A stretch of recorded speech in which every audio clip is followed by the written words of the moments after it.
from DigsConnect. Alex, thank you so much for joining us. Good morning. Good morning. How are you doing? We are very, very good, and we hope you're good too during these difficult times, eh? Yeah, no, I think it's been tough for everyone. I mean, it just happened so fast. But, no, keeping good. Enjoying working with my pajamas every day.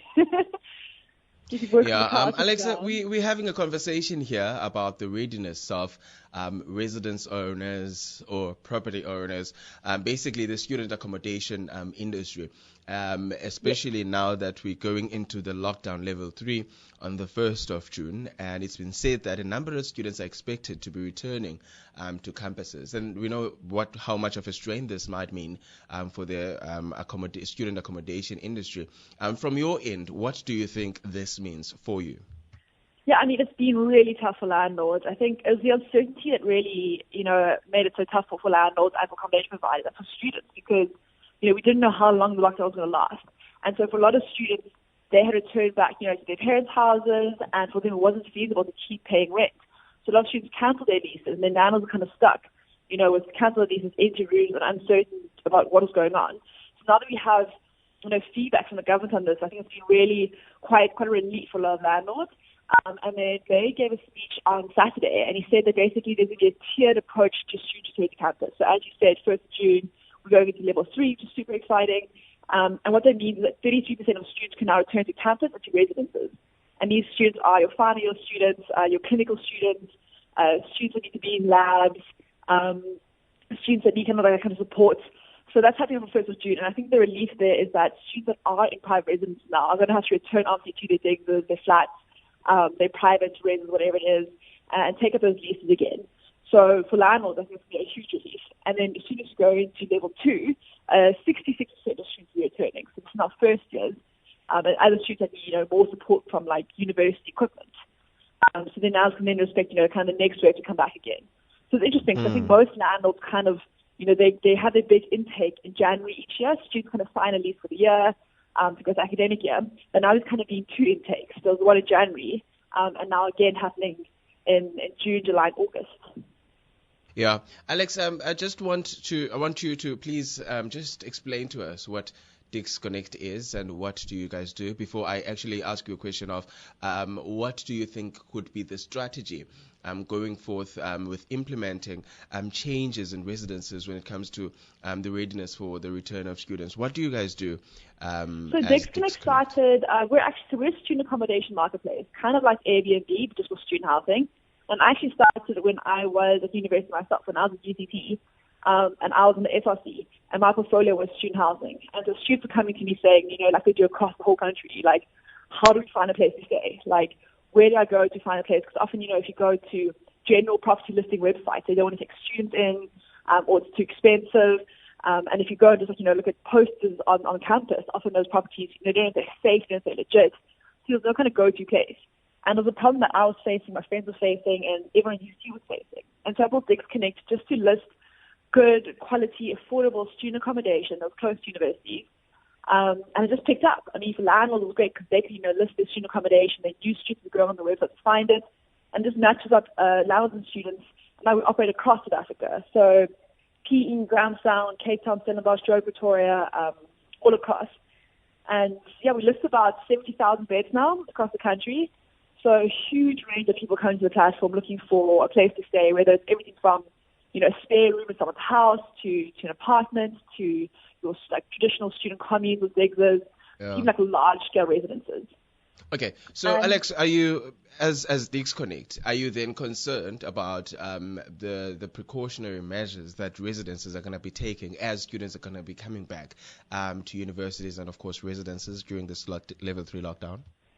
I think this is such a cool opportunity for us to relook at how residences should be structured in terms of safety and security and value for students. So I think that now is a good time for everyone to pause and be what should students actually have in their residences and are we supporting them enough?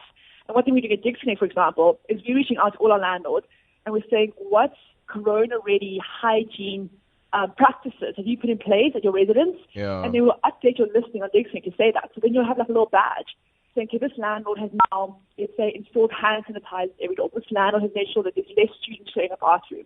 This landlord has done, X, Y, and Z. And I think this is actually such a cool time for us all to start to be before this, were we doing enough to protect students? Because we all have those stories we know about students staying in terrible student accommodation, being mistreated, and now we can actually stop and be like, let's set higher standards for students.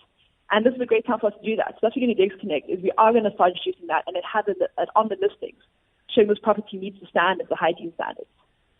Yeah, that's quite very good. Now, one other question is the question of finding residences during this time, because we know that some students might have their leases might have been cut off, might have been declined, or might have ended as everyone was now returning back to their homes. Now that everyone has to come back, what is the process? Do you now look for a residence all over again, or you just go back to your place and just carry on from where you left off? I think the best thing to do is probably to call your landlord you were staying with. I mean, if you really were there, chances are most people actually just left there at the student accommodation because they thought they were going to go home for 2 weeks. No one thought it was going to be 3 months. So chances are most people probably just return to where they were as long as they were happy there, and just pick up there. It's probably the easiest thing. I think the landlords will obviously be really relieved to know they're getting their tenants back. But if you have cancelled your lease and your landlord has filled the room, we have, of course, thousands of beds on DigsConnect with landlords that are looking for tenants right now. So you can order on DigsConnect also if you're looking for a place to stay. Yeah, and from a financial point of view, on the side of student accommodation or being as an industry, how much of a shock has the industry experienced? How have you as marketplaces for student accommodations have been surviving, during this time? How much of a shock have you experienced? Look, I think the recession has hit everyone, and the property sector definitely has been affected as well. Like, you've seen that because landlords, their costs are still there. And even though the banks did give payment holidays on things like mortgages and loans and bonds, you still have your expenses as a landlord. But now, landlords, because they're so, they have to fill their rooms up, they've dropped prices a lot. And we've seen, rents being slashed across South Africa that, especially in Stellenbosch, the very expensive market, for example, and we've seen rents go down by almost 2,000 Rand on rental rooms, which is a huge percentage of the rent, and this is across the country. So I think that, across the board, there's been price cuts. There's been people just don't have money at the moment. There's a lot of people have had cuts to their salaries, have lost their jobs, and so money is very tight. And so in order to compensate for that, people that are offering services have to lower their prices as well. And we're seeing also in terms of trying to buy property, it's definitely a buyer's market right now. So it's absolutely affected the sector. I think it's almost going to be no sector that's untouched by this recession in South Africa. Yeah, thank you so much, Alexandria, for speaking to us. One last thing, do you have any words to students that are coming back to campuses and student accommodation property owners? What do you have to say to both of those people? I think what I have to say, I'll start with students, because my sister's actually, she's a first year student right now, and I know how tough it's been on her. Everyone looks forward to their first year so much. It's such an exciting time of your life. Getting out of home, meeting new people, learning new things. It's revolutionary for your mindset, for your life. And she's been struggling with that. And what I said to her is just that, I think as much as you can is to kind of accept what's happened and then go back and really embrace what the rest of it can offer you. I think that you just kind of have to get back to campus and not kind of be too hard on yourself. Not be too hard in case, you messed up on a course or you didn't get the marks you wanted. It's been a crazy time for everyone, and kind of just to be good to yourself, be good to each other, look after each other, and not be too hard on yourself if you're upset about having missed out on activities or didn't get the marks you wanted, failed 2 tests or whatever it was. Just be good on yourself, be easy on yourself. You've lived through this crazy pandemic. So just I think kindness and being good to yourself is what I say to students. And then for landlords, what I say is that the market is recovering right now. We know that students are returning to campus, so a lot of the uncertainty and the panic I think landlords are feeling about, oh my gosh, do I still have a business? I think that a lot of those fears can be appeased now because the government has announced it's going to be this phased return to campus. Students are returning from 1st of June. There's going to be more returning later on.